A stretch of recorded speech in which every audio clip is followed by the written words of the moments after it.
Alright guys, today we're going to do a quick video about how to graph cotangent. So grab your notes and let's get going. This is 3.11 for AP Pre-Calc. This is part 2. We didn't quite get to graphing cotangent yesterday.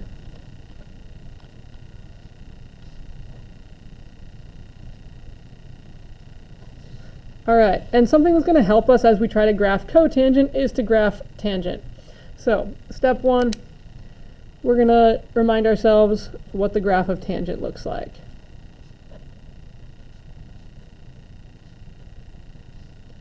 Okay.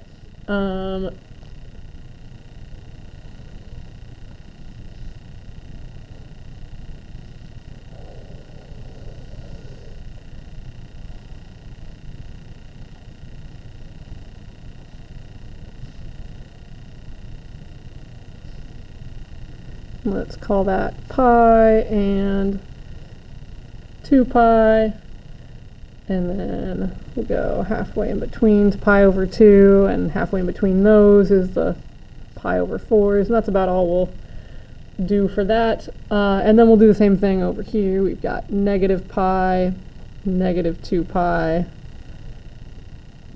and this graph isn't going to look perfect, but we'll get kind of a rough idea of what we're dealing with.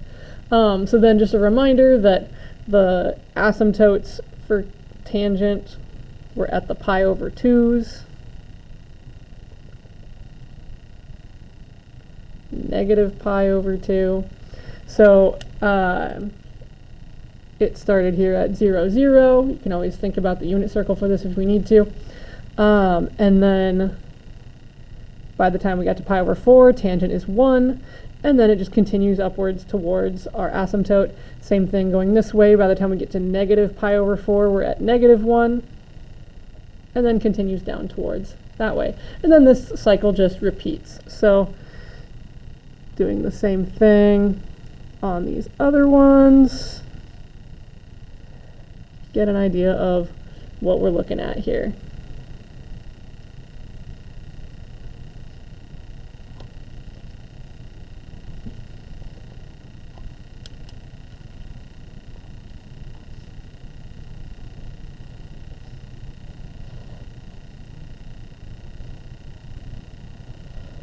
Okay, so there's our graph of tangent.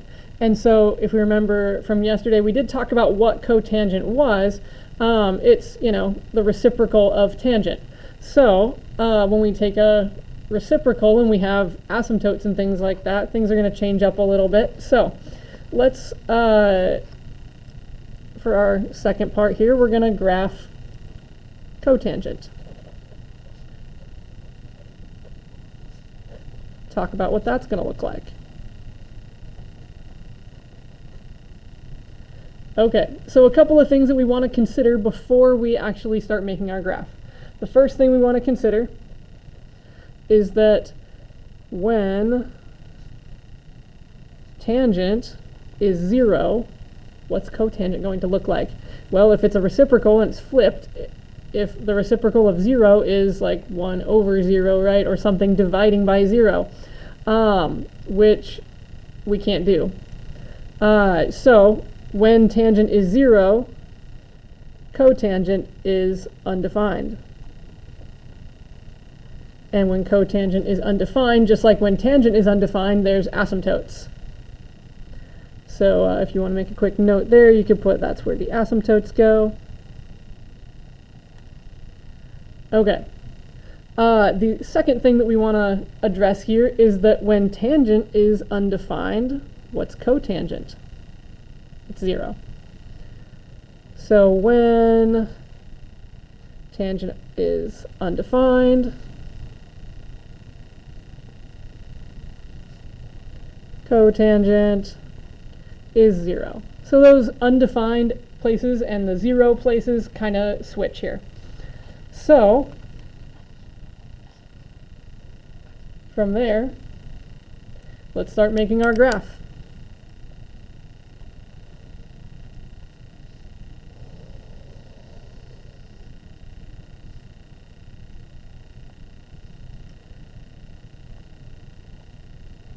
All right, so we know we're going to have 1 and negative 1 and 0 on there.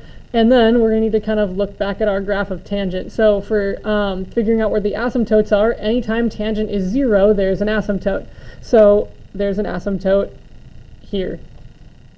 Might not be the best color to do that in. But we'll scale our axes the same way real quick, pi and 2 pi.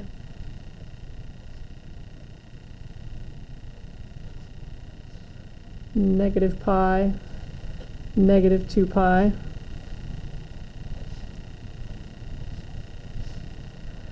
Okay, so anyways, tangent was 0 at 0. Tangent was also 0 at pi. So we're going to have our asymptote at pi. Tangent was also 0 at 2 pi, so we're going to have another asymptote at 2 pi. And also negative pi. And also negative 2 pi. So we can start seeing kind of the pattern here for the asymptotes of cotangent. They're all going to be on values of integer values of pi. So 1 pi, 2 pi, 3 pi, 4 pi, and so on. Okay. Then, whenever tangent was undefined, cotangent is 0. So that means that at pi over 2 and negative pi over 2, and places like that, cotangent is 0. Okay.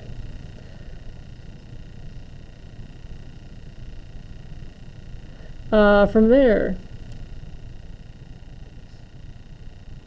this is the rest of what cotangent ends up looking like.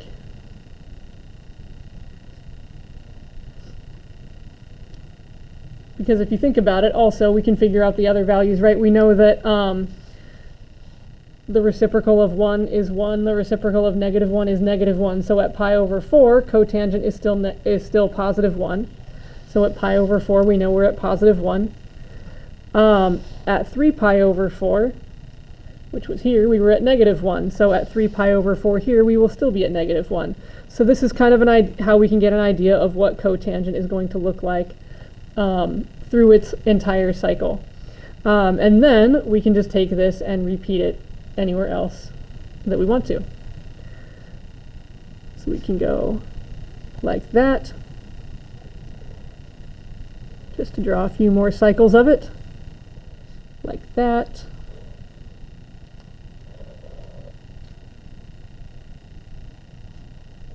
And like that. Okay, so a couple things. If we're asked for like an equation of where the asymptotes occur, for this one,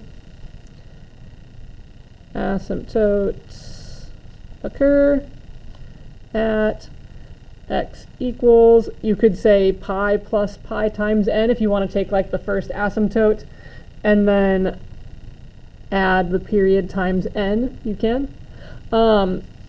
Or you could say x equals the first asymptote technically being 0, so you could say 0 plus pi n, which is just pi times n. This is how I would kind of work with it. I would take my first asymptote, or really any asymptote, and then add the period times n. That's how you can kind of index your asymptotes, where n is any integer. Period times n. So first asymptote plus period times n. Okay. So now we've got our graph of what just regular cotangent looks like, but what if it's transformed cotangent in some way? That's what we'll look at next. So our last example here for today, we're going to graph f of x equals 1/2 cotangent of 1/3 x plus 1.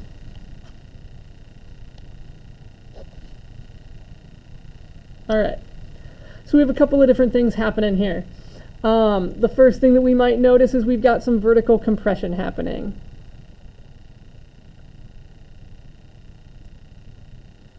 All right, so that's going to take things that were at like 1 and -1, and it's going to shrink them a little bit by half. We've also got, we know the b value here is 1/3, that's going to affect the period of this thing, right? So our period is going to be pi over b, so pi over 1/3, but pi over 1/3 is 3 pi. And then lastly, it's also shifted up 1. Okay. So now we are ready to start graphing.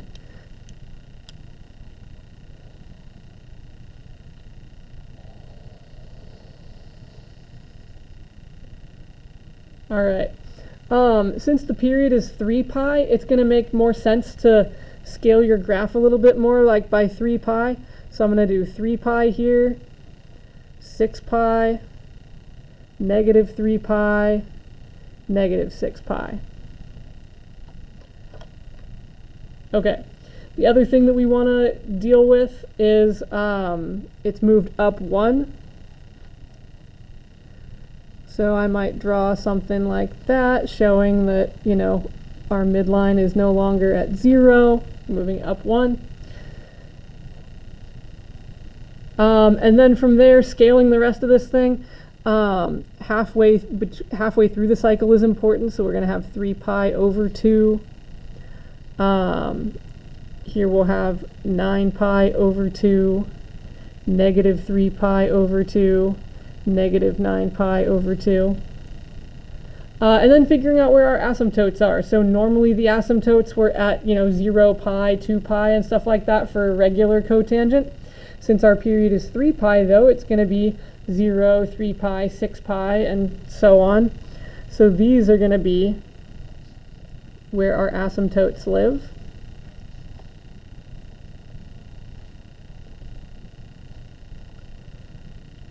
From there, it's still halfway through the cycle. We're going to be at that midline. So instead of 0, we're going to be up at 1. And then lastly, dealing with that compression piece, the vertical compression. So 1/4 of the way through the cycle, instead of being up 1 from the midline, we're going to be only up 1/2 from the midline. Here we're going to be down 1/2 from the midline. Other than that, our graph is going to look very much the same. So now that we have one cycle drawn, we can just repeat the other cycles.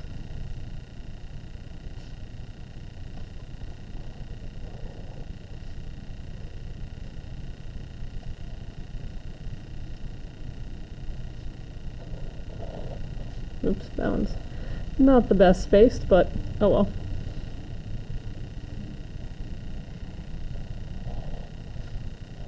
All right, there we have it. If we wanted an equation for the asymptotes, we can say asymptotes are going to be at x equals 3 pi n.